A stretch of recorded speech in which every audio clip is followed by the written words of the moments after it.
theory is workable. And you go from the abacus, as human problems become more complex, people invent more complicated machines to solve those problems, and the culmination of that is the computer. This is a story of a technique in the service of mankind. It's not going to take over the world. It's not going to be robots. It's the logical evolutionary progression of man developing products to solve problems. Charles's visionary interest in computers helped to bring IBM into the Eames office stables. But it was not expertise that made Charles and Ray indispensable to the rapidly growing company. You sell your expertise, you have a limited repertoire. You sell your ignorance, it's an unlimited repertoire. He was selling his ignorance and his desire to learn about a subject. And the journey of him not knowing to knowing was his work.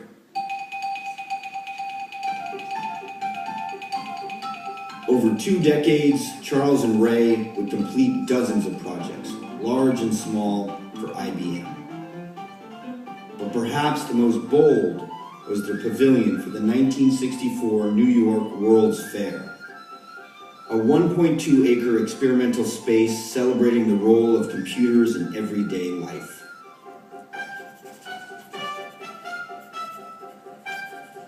I was drawing the stuff as fast as he could conjure it up. And they came up with this idea of putting the theater up on top of these trees. And so I knew they're going to have these plungers going into the ground. They're going to move, 400 people up on this ramp.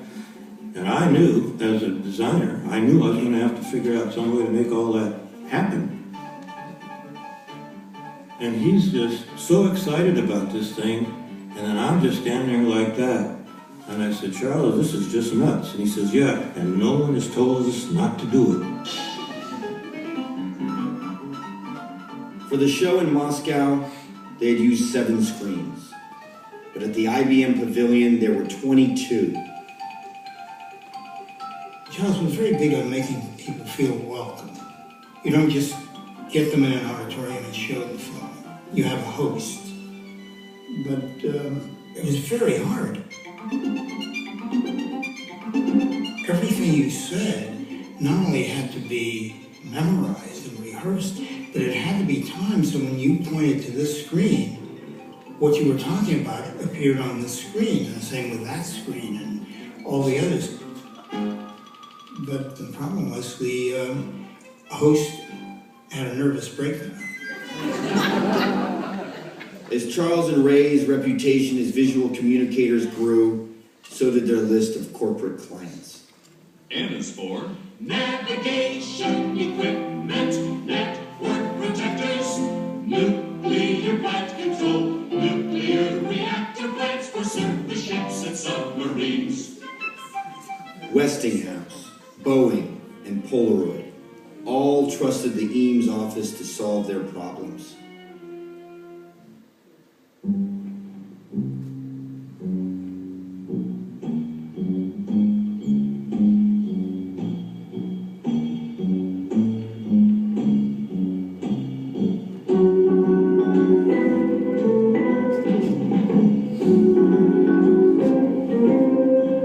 When the office was hired by Alcoa to show off the uses of aluminum, they built a solar-powered do-nothing machine, which did exactly that. That was in the golden years when the heads of corporations would speak a chair away from the designer. So that if you needed to talk to somebody, you talked to the decision maker.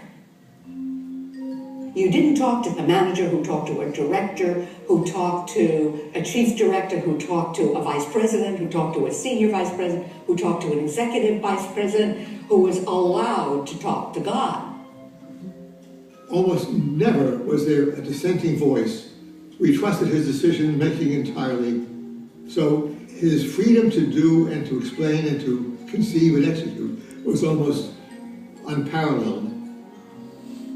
They didn't have contracts. They had a handshake. All those huge projects were done on a handshake. We're going to give you the best product, but we can't tell you what it's going to cost. And for IBM, and for Polaroid, and for Herman Miller, it was okay. And for Charles, these gentlemen's agreements went both ways. The budget for Mathematica was $150,000. It actually ended up costing $300,000, and Charles paid for the $150,000 that it went over budget. So the whole thing about what things cost and trying to keep it within the budget and meet the clients, he didn't care about it. He cared about it, but he couldn't stop himself. Charles and Ray's career began with the utopian notion of providing low-cost, high-quality goods to the masses through industrial production. But they never viewed their work for corporate titans as selling out. They wanted to work for the Google of their time, and they did.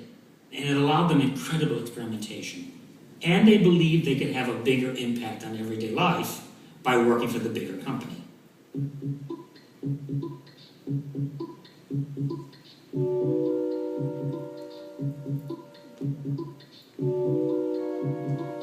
IBM shared Charles's concern that American kids were falling behind in math and science. And as usual, they gave the office free rein to address the problem. Maybe, Charles felt, a film could help. We begin with a scene 1 meter wide, which we view from just 1 meter away. Now every 10 seconds we will look from 10 times farther away, and our field of view will be 10 times wider.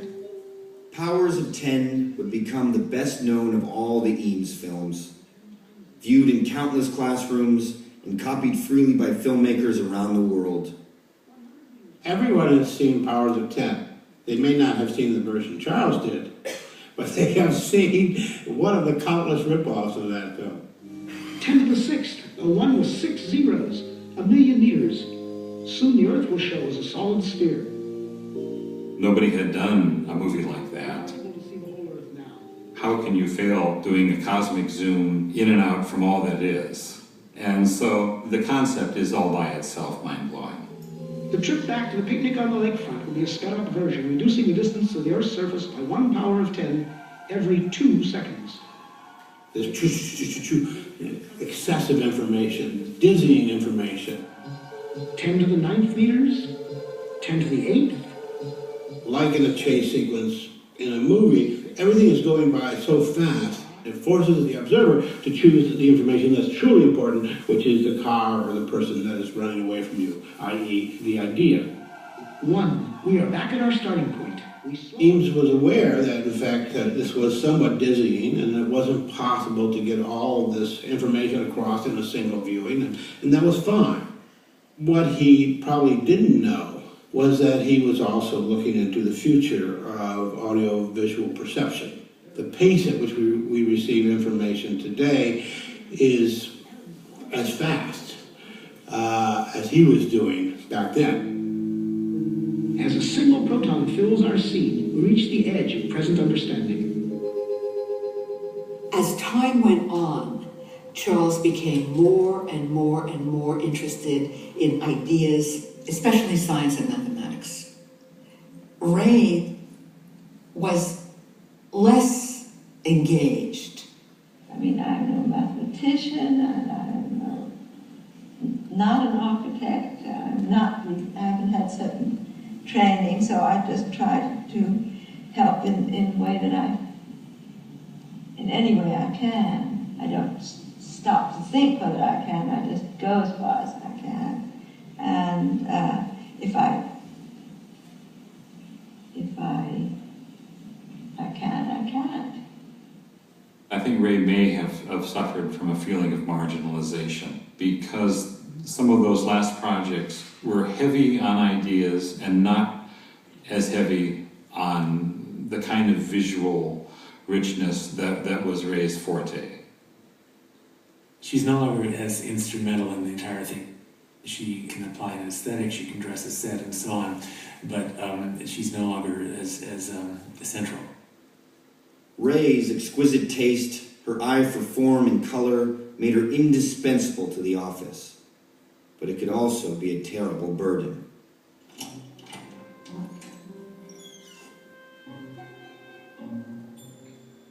I remember peering into Ray's office only once or twice. Because when the door opened and I looked into it, I thought, I don't ever want to look in there again. Because it's a little frightening. Ray had a little room, smaller than Charles's, directly across the hall from his, that was just absolutely jammed with all of her little pieces of paper and all of her little slides and all of the little notes that people had mailed to her and that she was mailing to them. And she would go in and find things. She would say, oh, I have one. And she'd disappear into the room and come out with the perfect kite.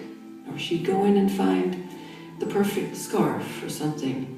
She would go and she would fuss with it and change it one day. And the next day she would look at it again and change it a little something else. And I think over the years, the perfectionism did get in the way. In a way, it crippled her. Here is, a picnic basket. A drawing of a basket. Deb in Seaview Village, so that's probably Deborah Sussman. It's a letter from Lily Sheridan. Oh, That's look cool. at that. I've never seen that. There we go. Dearest queen of all pack rats. I think there was almost a nervous tick with her. She was constantly making notes, and usually on the back of Benson and Hedges wrappers. This is one of the wrappers, and on this side, she designed something that looks very reminiscent of some of her fabric designs. And then you turn it over, and you see it's a Benson and Hedges. And on this side are notes she made for lighting of the puppet shows at the IBM Pavilion. You'd find them everywhere that drive you crazy. And they could say, buy soap, or liver and onions for dinner, or they'd have very elaborate ideas. She had her suits made and they had pockets that went all the way to the hem. So whatever she wanted to keep, she would just shove in the pockets. So what would happen with these notes? Well, for a time, she asked the staff to try to type them up, and I think it became too overwhelming for the staff. It was such an avalanche of notes. Ray didn't communicate like everybody else does. She expected that you pre-understood what she was talking about. The people who didn't make the effort would sometimes use the epithet crazy, simply because they didn't understand her. But Ray's not crazy. She's brilliant. And Ray had a lot of competition for Charles's attention, which I don't think anybody ever really gave her credit for. That everybody wanted Charles and not Ray. He was the guy that the IBM executives would call. He was the guy that you went to discuss the projects intellectually. He was very charismatic. Charles was extremely charismatic. He was very charismatic. He was very handsome. He was very handsome and very charismatic. I know that word is really overused, but he was. And especially very charismatic to women. He reminded me of Henry Fonda. And I met Henry Fonda one time, and I told Henry Fonda this, that I thought they looked alike, and he said, that's a compliment. I mean, he had this dimples, and he was shucks kind of guy. He was handsome and smart and cool. So, you know, that's a kind of lethal combination. It was the vision, it was the personality, it was the charm, it was the unexpected, it was the person. This is just a small selection of letters I went through to find things that pertain particularly to the work. In the next few weeks, I must pull together a preliminary film for the Franklin and Jefferson show.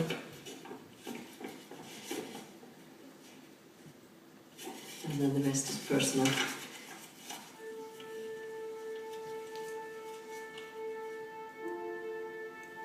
I think their marriage, it was a mystery to everybody in a way. They were emotionally extremely bonded.